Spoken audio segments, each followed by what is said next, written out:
বলিউডের কতজন তারকা গর্ভ ভাড়া করে সন্তান নিয়েছেন তা জানেন কি? যদিও ভারতে গর্ভ ভাড়া করে সন্তান নেয়া অবৈধ।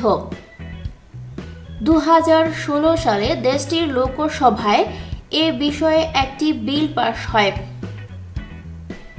কিন্তু বলিউডের এই তারকারা ওই বিলটি আইনে পরিণত হওয়ার আগেই গর্ভ ভাড়া করে সন্তান নিয়েছিলেন।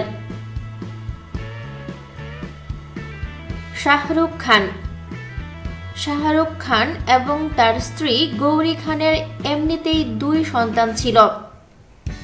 তারপরও 2013 সালে তারা গর্ভ ভাড়া করে 3য় সন্তান নিয়েছিলেন।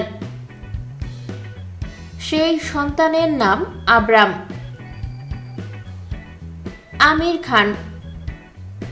আমির খান বিবাহিত এবং তিনিও শারীরিকভাবে সন্তান জন্ম দেয়ার সক্ষম।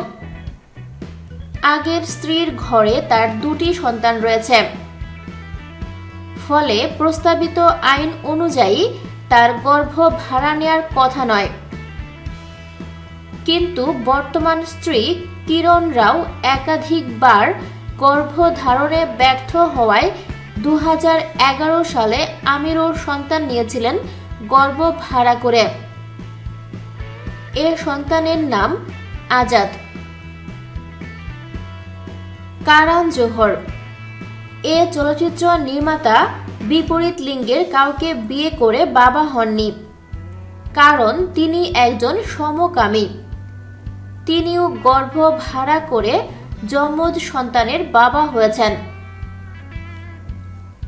সোহেল খান গর্ভ ভাড়া করে 2000 সালে সালমান খানের ছোট ভাই সোহেল খানও বাবা হন। যদিও তার 2টি সন্তান ছিল, তারপরও তিনি গর্ভ ভাড়া করে সন্তান নেন। এ সন্তানের নাম নির্ভানা। থ্যাঙ্কস ফর ওয়াচিং ভিডিওটি ভালো লাগলে লাইক প্রেস করুন এবং শেয়ার করে সবাইকে দেখার সুযোগ দিন। পরবর্তী আপলোড পেতে চ্যানেলটি সাবস্ক্রাইব করে আমাদের সাথে থাকুন। ধন্যবাদ।